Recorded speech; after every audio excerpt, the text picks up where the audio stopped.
नमस्कार दोस्तों, स्वागत है आप सभी का पाथफाइंडर पर। बांग्लादेशी गवर्नमेंट की ऑडेसिटी लिटरली शॉकिंग है और अब बांग्लादेश की यूनस गवर्नमेंट के द्वारा इंडिया को साबोटाज करना शुरू कर दिया गया है। रिसेंटली बांग्लादेशी गवर्नमेंट ने इंडिया के साथ साइन करे हुए सभी कॉन्ट्रैक्ट्स का रिव्यू करने के लिए एक कमिटी को स्थापित किया था। उस कमिटी ने इस अदानी डील को लेकर कई सारी एक्यूजेशंस हैं जो कि इंडिया और अदानी के ऊपर लगाई हैं। पहली एक्यूजेशन में उन्होंने कहा है कि अदानी ग्रुप को जो ये इलेक्ट्रिसिटी डील मिली है बांग्लादेश से, ये बिना किसी कंपेटिटिव बिडिंग के मिली है, यानी कि बिना टेंडर के ही ये वाली डील अदानी ग्रुप को दे दी गई है। दूसरी बात उन्होंने कहा है कि अदानी ग्रुप जो है वो बांग्लादेश से ज़्यादा पैसा मांग रहा है और वो लोग जो कोयले का प्राइस है वो भी यहाँ पे ज़्यादा चार्ज कर रहे हैं, जिसके बेसिस पर जो बिजली का बिल बन रहा है वो भी बांग्लादेश का ज़्यादा बन रहा है। और इसी बेसिस पर उन्होंने कहा कि जो कि ये बिल ज़्यादा बन रहा है, बांग्लादेश इसको पे नहीं कर पा रहा एंड इसी बेसिस पे अदानी जो है वो बांग्लादेश के ऊपर अनड्यू दबाव भी बना रहा है for the pending payments. And सबसे हैरानी वाली बात इन्होंने यहाँ पर ये कहा है, इस कमिटी ने ये कहा है कि अगर अदानी ग्रुप इस अग्रीमेंट को नहीं तोड़ेगा तो हम लोग ही इस अग्रीमेंट को तोड़ देंगे, बिकॉज ये वाला जो अग्रीमेंट है ये बिल्कुल भी बांग्लादेश के फेवर में नहीं चल रहा है। और ये दोस्तों सरप्राइजिंग मेनली इसलिए बन जाता है बिकॉज जस्ट आज से 2 दिन पहले की बात है, अदानी ग्रुप ने खुद कहा था कि हम लोग इस अग्रीमेंट को ख़त्म करेंगे अगर हमें पावर सप्लाई जो हमारे ड्यूज़ हैं वो नहीं दिए गए 7 नवंबर तक। लेकिन अब आप देखिए वहाँ की गवर्नमेंट ही इस तरीके से बोल रही है कि अदानी अगर इसको नहीं तोड़ेंगे तो हम लोग ही इस अग्रीमेंट को यहाँ पर तोड़ देंगे। बात करेंगे इस पूरी की पूरी डेवलपमेंट के बारे में जो कि हमें देखने को मिली है, क्या क्या एक्यूजेशंस हैं जो कि इनके द्वारा यहाँ पे लगाए गए हैं,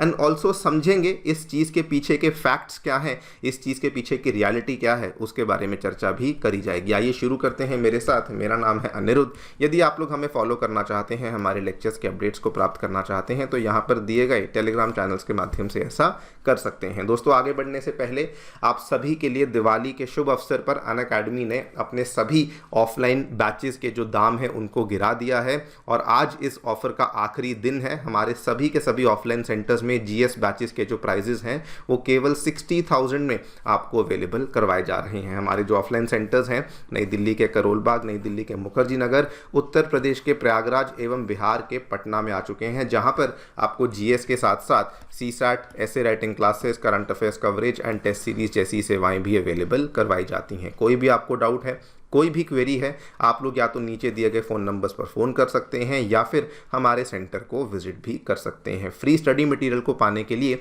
हमारी नई ऐप को डाउनलोड कर सकते हैं, इसका लिंक भी डिस्क्रिप्शन बॉक्स में नीचे दिया गया है।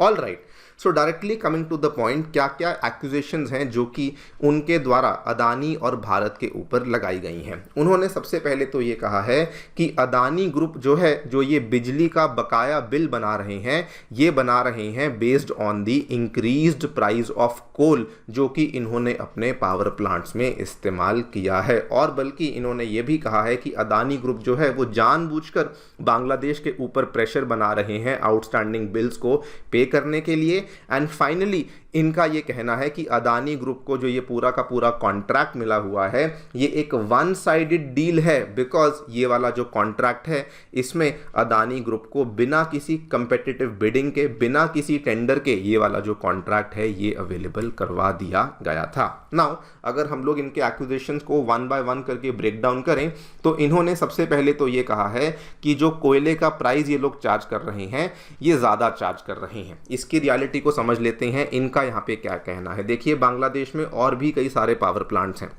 एक पावर प्लांट है जिसका नाम है पायरा पावर प्लांट जो कि बांग्लादेश में पतुआखली में देखने को मिलता है।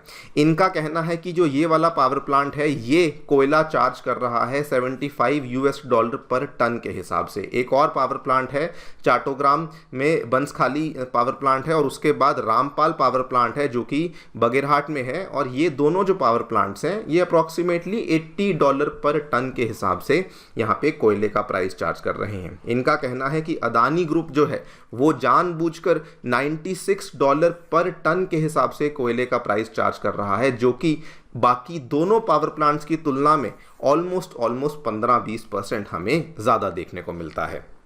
सेकेंडली, इनका यहाँ पे दावा है कि अदानी ग्रुप को जो कॉन्ट्रैक्ट दिया गया है वो बिना किसी कंपेटिटिव बिडिंग के दिया गया है। इन्होंने कहा कि 2017 में जब अदानी ग्रुप को कॉन्ट्रैक्ट दिया गया था तो उस टाइम पे जो अवामी लीग की गवर्नमेंट थी उन्होंने अपने एक एक्ट के अंदर अमेंडमेंट करी थी, जिसके माध्यम से उन्होंने ये मेक श्योर किया था कि जो भी कॉन्ट्रैक्ट किसी को भी अगर देना है तो उसमें कंपेटिटिव टेंडरिंग करने की आवश्यकता नहीं है, जिसके बेस पे ये वाला कॉन्ट्रैक्ट अदानी ग्रुप को बड़ी आसानी से यहाँ पर मिल चुका था। एंड फाइनली उन्होंने कहा कि ये सब होने के बावजूद अदानी जो है वो बांग्लादेश को ब्लैकमेल करता है। एंड बल्कि उन्होंने ये भी कहा कि जब शेख हसीना की गवर्नमेंट गिरी तो इमीडिएटली अदानी ने प्रावधान बना लिए थे कि अगर बांग्लादेश वाली जो बिजली है वो बांग्लादेश को नहीं भेजेंगे तो उस बिजली को वो इंडिया में ही बेचना शुरू कर देंगे। ये वाली खबर आपको याद भी होगा, आज से 2 महीने पहले सामने आई थी, जब अदानी ग्रुप को इंडियन गवर्नमेंट की तरफ से अप्रूवल मिल चुका था कि आप लोग जो है बांग्लादेश जाने वाली बिजली को इंडिया में ही बेच सकते हैं। नाउ अगर हम लोग इन एक्यूजेशन के फैक्ट्स को समझने की कोशिश करें, पहली बात, अदानी ग्रुप का ये कहना है कि देखिए जो कोयले का प्राइस है वो हमने आपके ही पावर डेवलपमेंट बोर्ड के साथ बैठ कर के डिस्कशन में किया था और तभी हमने उस कोयले के प्राइस को निर्धारित किया था। सेकेंडली, अदानी ग्रुप का ये कहना है कि जो कोयले के प्राइस की बातचीत चल रही है, ऐसा नहीं कि ये शेख हसीना की गवर्नमेंट के गिरने के बाद हमने कोयले के प्राइस को बढ़ा दिया।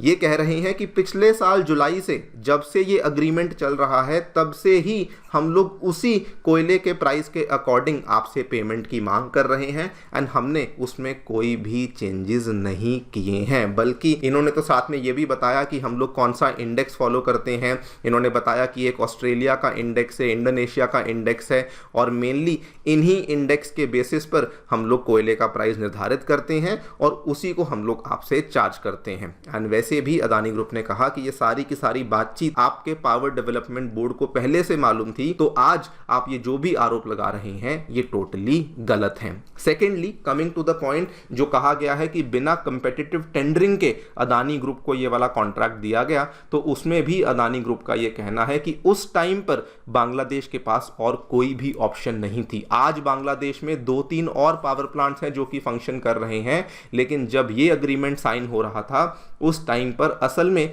बांग्लादेश के पास और कोई भी विकल्प नहीं था और इसीलिए ये वाला जो कॉन्ट्रैक्ट है ये बिना कंपेटिटिव बिडिंग या टेंडरिंग के अदानी ग्रुप को दे दिया गया था। दूसरा फैक्ट ये है कि बांग्लादेश आज की घड़ी में अदानी ग्रुप को पे करने की क्षमता रखता ही नहीं है। जो टोटल पेमेंट्स हैं वो बढ़ते बढ़ाते $850 मिलियन के आसपास पहुंच चुकी हैं। एंड इसमें सबसे खराब बात यह है कि इवन दो जो बांग्लादेश का पावर डेवलपमेंट बोर्ड है उन्होंने अपने बैंकों में 10 बिलियन टका जमा करवा दिया है, लेकिन दोस्तों इस 10 बिलियन टका को अदानी ग्रुप तक पहुंचाने के लिए बांग्लादेश के पास डॉलर्स होने चाहिए जो कि उनके पास अवेलेबल नहीं है, जिसकी वजह से वो इस पेमेंट को नहीं पूरा कर पा रहे एंड जिसकी वजह से आज वो इंडिया को ही निशाने पे ले रहे हैं कि ये सारी की सारी गलती इंडिया की ही है। And finally and the most important fact is कि आज बांग्लादेश अपने पावर इश्यूज के लिए इंडिया के ही ऊपर ब्लेम कर रहा है। आज की घड़ी में अगर आप देखेंगे तो बांग्लादेश के खुद के जो दूसरे कई सारे पावर प्लांट्स हैं, एक फॉर एग्जांपल मातरबारी का पावर प्लांट है, वहाँ पर कोयले की कमी की वजह से प्रोडक्शन बहुत ज़्यादा कम हो चुकी है। उसके बाद जो उनका रामपाल और बंसखाली का पावर प्लांट है वहाँ पर भी और कई सारे आउटस्टैंडिंग इश्यूज हैं जिसकी वजह से प्रोडक्शन कम हो रही है। एंड द फैक्ट इज कि बांग्लादेश में डेली बेसिस पर उनको लोड शेडिंग करनी पड़ रही है, जिसका लेटेस्ट आंकड़ा भी आप देख लीजिए। थर्सडे की बात है, उनको 1500 मेगावाट प्रति घंटे की लोड शेडिंग एक्सपीरियंस करनी पड़ी है। एंड ये सारी की सारी अपनी ही प्रॉब्लम्स हैं जिसको बांग्लादेश सॉल्व नहीं कर पा रहा एंड इसके लिए वो आज अदानी ग्रुप के ऊपर यहाँ पर टारगेट्स लगा रहा है। नाउ क्वेश्चन ये आता है कि अब बांग्लादेश क्या करने वाला है। तो देखिए, जो बांग्लादेश में एक कमेटी बनाई गई है जो कि यूनस सरकार के द्वारा ही बनाई गई है। उन्होंने कहा है कि हम लोग कॉन्ट्रैक्ट को ऑल्टर करेंगे। उन्होंने ये भी कहा है कि जो इंक्रीज्ड कोयले का प्राइस है उसको भी हम लोग रिव्यू करेंगे। एंड साथ में कह दिया है कि सवाल ही पैदा नहीं होता कि हम लोग जो ये इंक्रीज्ड कोयले का प्राइस है ये इंडिया को अदा करने वाले हैं, बल्कि वहाँ की जो कमिटी है उनके कंज्यूमर एसोसिएशन ऑफ बांग्लादेश के एनर्जी एडवाइज़र हैं शमसुल आलम, उन्होंने तो यहाँ पर ये तक कह दिया है कि अग्रीमेंट वन साइडेड है और अदानी इस सिचुएशन को एक्सप्लॉइट कर रहे हैं। एंड साथ में कहा है अपनी गवर्नमेंट को कि गवर्नमेंट को इस अग्रीमेंट से विड्रॉ कर लेना चाहिए। और ये भी कहा है कि अगर गवर्नमेंट ने ही विड्रॉ नहीं किया तो हम लोग अपनी ही गवर्नमेंट के खिलाफ लीगल एक्शन लेंगे, ये कहते हुए कि ये जो अग्रीमेंट है इसमें लोगों को बहुत ज़्यादा नुकसान हो रहा है। तो देखिए कहानी एकदम से पलट चुकी है। जहां एक तरफ अदानी कह रहे थे कि हम लोग बिजली सप्लाई बंद करेंगे अगर आप लोग पैसा नहीं पे करेंगे, तो वहां से अब जो बांग्लादेशी लोग हैं वो ये कह रहे हैं कि हम लोग इस अग्रीमेंट को ख़त्म कर देंगे बिकॉज इसमें हमें कोई भी फ़ायदा नहीं मिल रहा। देखते हैं क्या होता है आगे जाकर के अदानी ग्रुप क्या करता है। 7 नवंबर का टाइम हमें दिया हुआ है, उस दिन तक अगर इन्होंने कुछ पेमेंट्स करी तो कहानी अलग होगी और अगर पेमेंट्स को नहीं अदा किया तो उस केस में कहानी अलग होने वाली है। बाकी आप लोग जो भी सोचते हैं हमें डेफिनेटली बताएं कमेंट सेक्शन में। Thank you so much for listening, stay tuned and